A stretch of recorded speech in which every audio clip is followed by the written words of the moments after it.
Hello, and welcome back to another pen talk.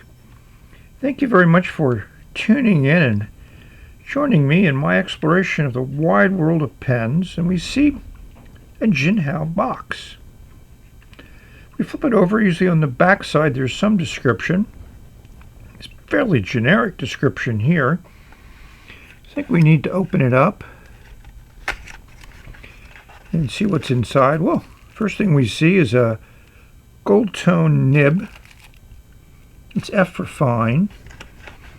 And then if we pull out that little cardboard slotted sleeve, we'll see a pen in cellophane, gold clip to go with the gold nib.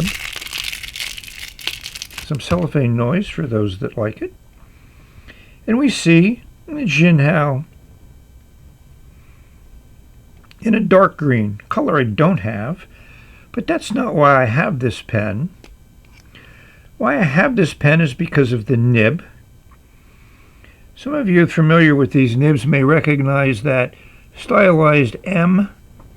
Yes, this is a calligraphy nib. Long blade, long knife, number of different descriptions. And that's why I bought the pen, and I bought it on Temu. Unfortunately, it's no longer available on Temu, nor have I found it on any other platforms, but I probably overpaid at the price for this pen because you can find these nibs for $4 or $5, and you can find the Jinhao 80 for $4 or $5, so I just wanted to get them together.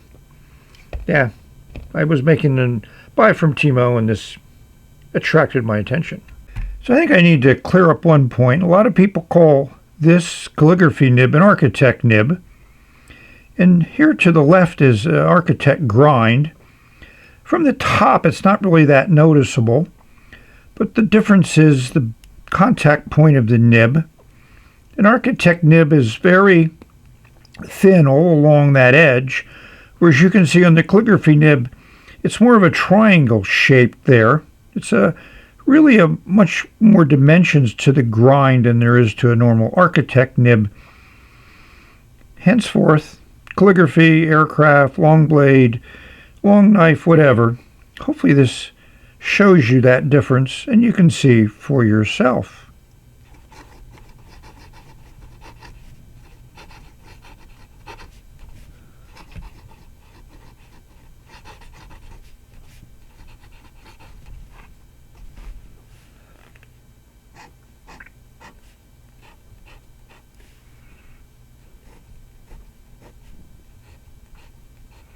So I use the term aircraft because that's sometimes used to describe this nib. Like I said, there's a lot of different descriptions, long blade, long knife.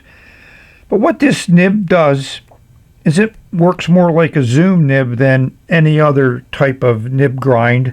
It's certainly different than an architect, and it's certainly different from other types of nibs. Also a Naginata Togi nib is similar to this.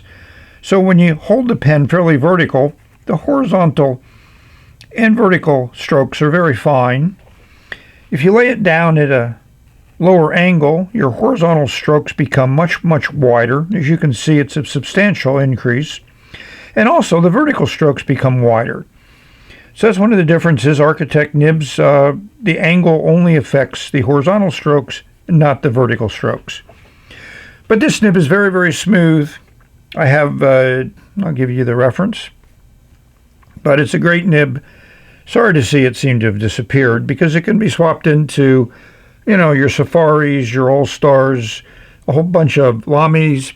Also, Jinhao made a number of different pens, 3008, that also take this type of nib. So it has lots of uses. And, of course, the Jinhao 80. I think Jinhao did an excellent job in giving you a lot of color variations in this pen. You have gold trim, silver trim, and here's a matte black trim. Green, avocado green, black with silver, black with black. So there's also more colors which I have. Yes, I swapped out the black with silver with a dark red with gold trim. So there's a color for everyone, and I think this is a very well made pen.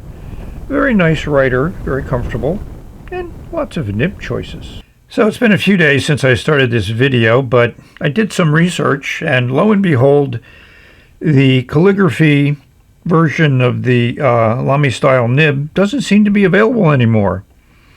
Here's a listing that I bought last year, and here's a pen I put that nib into. I also gave away some, probably shouldn't have, but hopefully the recipients enjoy the nib. Pretty much identical to the one that's in the Jinhao 80. And this has been inked up since I first got it.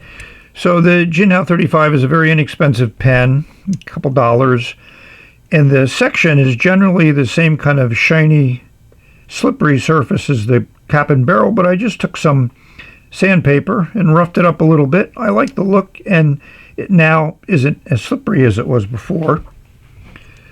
So sorry about maybe giving you some false expectations. I tried to make certain that my videos are very accurate and well researched, so information I share from you is backed up. So I talked about the Lamy style calligraphy nibs seem to have disappeared, but thankfully I have 3 here to go with the 2 that I already have in pens, so I have a pretty good supply to last me for a long time.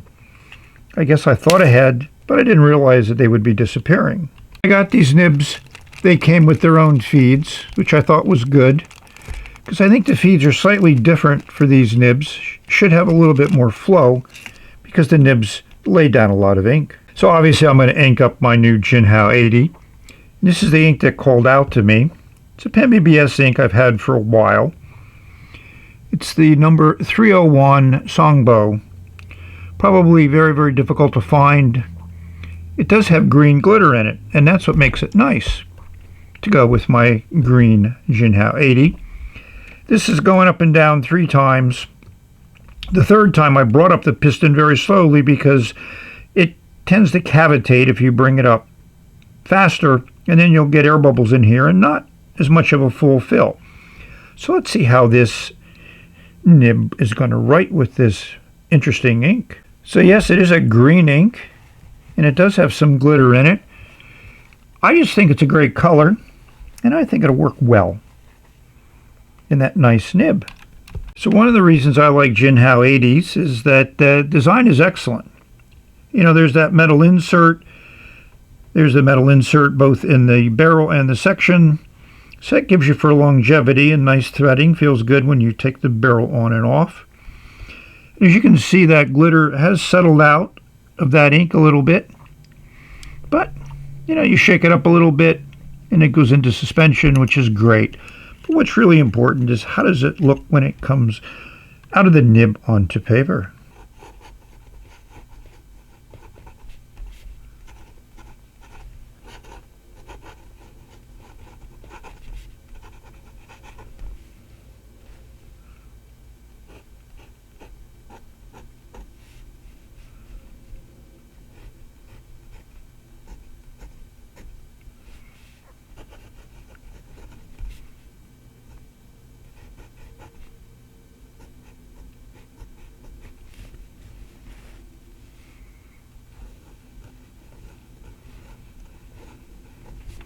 I really like how the nib works in this Jinhao 80. I did have one challenge with this, is when I first inked it up, it didn't write right away. It took about an hour or 2 to get the flow to be what it should be. Since then, it's been extremely good, as you can see here. And yes, this special nib, calligraphy nib, whatever, if you hold the pen vertical, your downstrokes are definitely thin. Your horizontal are a little bit thicker. You drop the angle down, the vertical strokes increase in width, and the horizontal become very, very wide. You know, that's the fun part of this design, and I enjoy that. And as you can see, this little swirly thing here, how the line angle changes as you just rotate, not rotate, just as you write along the paper. And here you can also see it. It's not a significant change, but it certainly is something to add some character to your line.